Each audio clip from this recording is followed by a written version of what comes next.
Welcome back, everybody. Last but not least, Cocos nucifera, the coconut palm. Now this resort only has so many palms. It's a very palmy resort, but it doesn't have a lot of variety like some of the other resorts I've been to, but that's okay. You know what, they keep it simple here. So here's the coconut palm, folks, Cocos nucifera. And what we're gonna see here is now I could be wrong, you can help me out here. As my wife and my daughter are displaying, some Malayans, Maypans, potentially. They have yellow petioles all the way down to the crown. Or we have, just my guess, is gonna be Jamaican talls, or at least a tall version of a coconut. So I guess I should have filmed this maybe at a better time. These palms are all bearing fruit on the beach here. The groundsmen do cut them down and sell them, or you give a donation and you can have one. They're beautiful.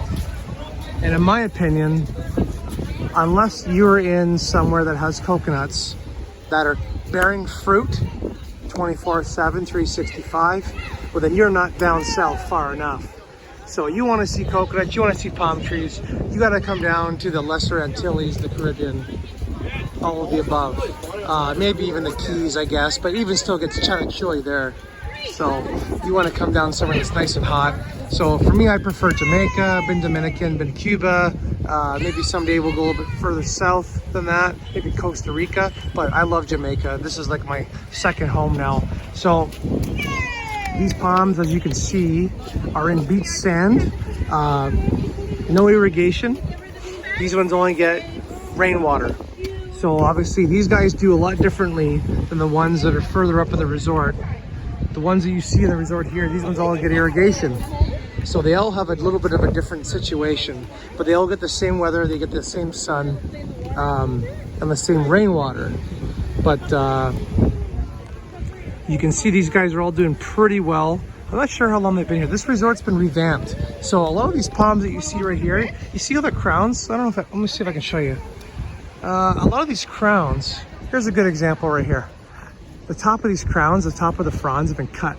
They've all been like, not really hurricane pruned, but like trimmed. I don't know if they did that when they made this resort, or they did it because of hurricanes or all of the above, but a lot of the coconuts here have been trimmed.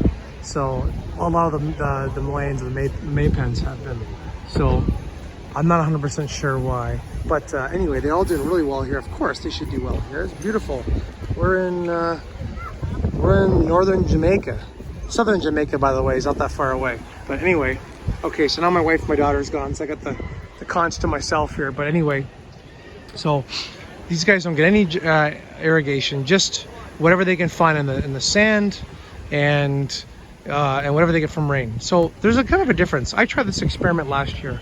I took beach sand, or like pool filter sand, and had a coconut in it and watered it. Well, what happened was the bottom of it stayed mucky. Why is that? Well, because like in a condition like this, down below the sand stays moist but not muck, whereas in a pot it stays mucky. And I killed it, or technically I actually tried to kill it. You guys saw my video on how to kill a coconut, and that's kind of what I did. It was an experiment. So it's a completely different situation as opposed to this. So when water lands on this sand, or rain lands on this sand, it doesn't just soak in. A lot of the water actually stays on top, and it takes a while for it to slowly sink into the sand. It kind of like hovers and floats on top. Like if the top layer is wet, you can dig down a couple inches and it'll be dry again. So these guys have to kind of fight the sand looking for water. So anyway, I had one of the coconuts today. It was delicious. It was a little bit, they kind of cut them down premature.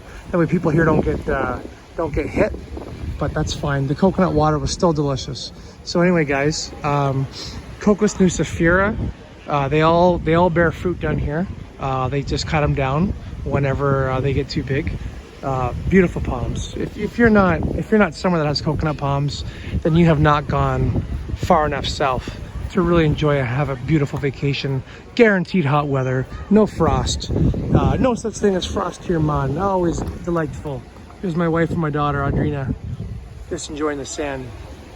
So I don't want to do too much information on the coconut palm. You guys that watch this channel, you already know about the coconut. It's one of the most popular ornamental, breathtaking palms in the world, and it's all over the tropics, east to west. And it's the sign of the tropics. It's a sign of vacation. It's a sign of heat, a sign of water. It kind of represents all those things. So, and I love it. I have a couple at home myself. They're doing really well. But there's nothing better than looking at a tall Jamaican coconut palm like that. Absolutely gorgeous with some coconuts on top. So I hope you guys enjoyed my vlogs this week. Now, I know I didn't necessarily give you as much information as I could have given you. You know, there's all these guesses of where the original coconuts came from. If they came from India, if they came from the South Pacific. They've all been traded over the years, like way back. So nobody really 100% knows where the original coconuts came from. They're all kind of crossbred. But what's interesting about too, though, before I finish here, is that Cocos nucifera is the only genus. Even though you have Panama talls and Pacific talls and Jamaican talls and Malayans and Maipans and hybrids, all you get is Cocos nucifera. There's no other varieties when it comes to the genus. So kind of interesting that they haven't deciphered them, even though the seeds technically do look a little bit different. Oh, excuse me, guys. Okay, from sunny, hot Jamaica. You guys enjoy. I hope you enjoyed the vlogs this week, and we'll get you some more soon. Take care, bye.